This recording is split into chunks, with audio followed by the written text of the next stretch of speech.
కలిసే వ్యాపారం చేస్తున్నామండి. ఇక్కడ డామినేషన్ అనేది ఒకరికైనా మాకు ఏం లేదండి. అది ఏ పార్టీ ఉంటే ఆ పార్టీకి చేసుకుంటారు. ఏదైనా ఉంటేనే అది సాయం చేసుకుంటామో లేదా ఫ్రెండ్షిప్ ఉంటామో ఏదో చేస్తారు. అది దానికి మా వ్యాపారానికి సంబంధం లేదు సార్. కానీ ఫ్రెండ్స్ మేము అందరూ ఫ్రెండ్స్గానే ఉంటాం. ఒక షాప్ లో అదనంగా అమ్మిన పర్మిట్ రూమ్ లేకపోయినా మీరు ఆరా చేస్తూ ఉంటారు. అలాగే ఆ వ్యక్తి అసలు ఇక్కడ లేడని చెప్తున్నారు మీరు. ఎవరండి? ఎవరైతే ఆడియో లీక్ అయిందో ఇక్కడ ఎమ్మెల్యే గారిని కూడా ప్రెస్ మీట్ లో అడిగితే ఏమన్నారంటే ఆయన పిలిపించాం, ప్రెస్ తో మాట్లాడతారు, ఆయన అక్కడ జరగలేదు అన్న. ఆయన వ్యక్తి మీకు లేదని చెప్తున్నారు మీరు. సార్ పొలిటికల్ గా రకరకాలు ఉంటాయండి.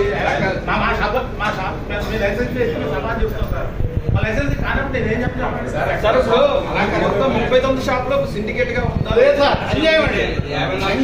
అన్యాయం ఎవరి షాప్ లో ఆడే చేసుకుంటాం. మరి ఇప్పుడు ఆ వాయిస్ కానీ నిర్ధారణ అయిందనుకోండి, దానికి సమయం ఏం చెప్తారు? బాధ్యత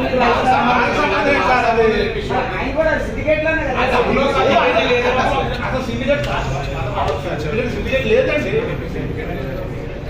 లేదు సార్. ఏమంటే మరి 10 రూపాయల పెంచి ఎప్పుడు ఆరోపణలు వస్తాయి కానీ ఇప్పుడే ప్రెస్ మీట్ ఎందుకు పెట్టారు? ఆరోపణలు ఎప్పుడు వస్తాయి ఉంటాయి కదా మీకు. 10 రూపాయలు పెంచి అమ్మడం వాస్తవమేనా కాదు? లేదండి, అది కూడా కాదండి. కాదు, మీ ప్రశ్న వాళ్ళు ఎప్పుడైనా చెక్ చేసుకోవచ్చు.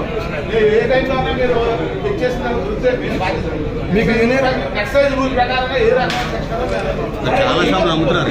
మాట చెప్తున్నాను. 2 సంవత్సరాలు యాక్షన్ వచ్చారండి. వచ్చిన తర్వాత పొద్దున గవర్నమెంట్ షాపులు తీసుకుని షాప్ వస్తుంది కదా అని కొంతమంది వచ్చాక డబ్బులు మిగులుతాయి కదా వచ్చాక వేశారు. ఎక్కువ డబ్బులు కూడా వేశారు.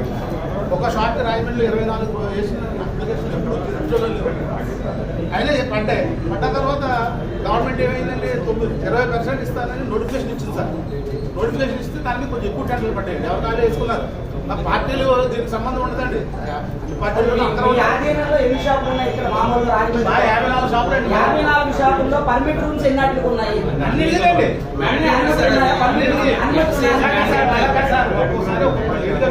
డబ్బులు లేవండి. డబ్బులు లేక వ్యాపారంలో లాస్ ఉన్నాయో లేవో కాదు, పర్మిట్ ఎన్నట్లు ఉన్నాయి? ఎన్ని నడుస్తున్నాయి? పర్మిట్ లేకుండా వ్యాపారం చేయలేమండి.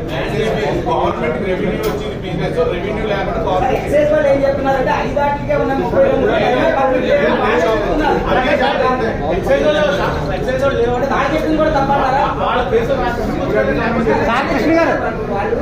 ఈ రోజు సిండికేట్ లేనప్పుడు ఈ మీటింగ్ ఎందుకు పెట్టారు? అంటే మీకు ఆరోపణలు ఎప్పుడు వస్తుంటాయి కదా, ఇవాళ ఎందుకు పెట్టారు ప్రెస్ మీట్?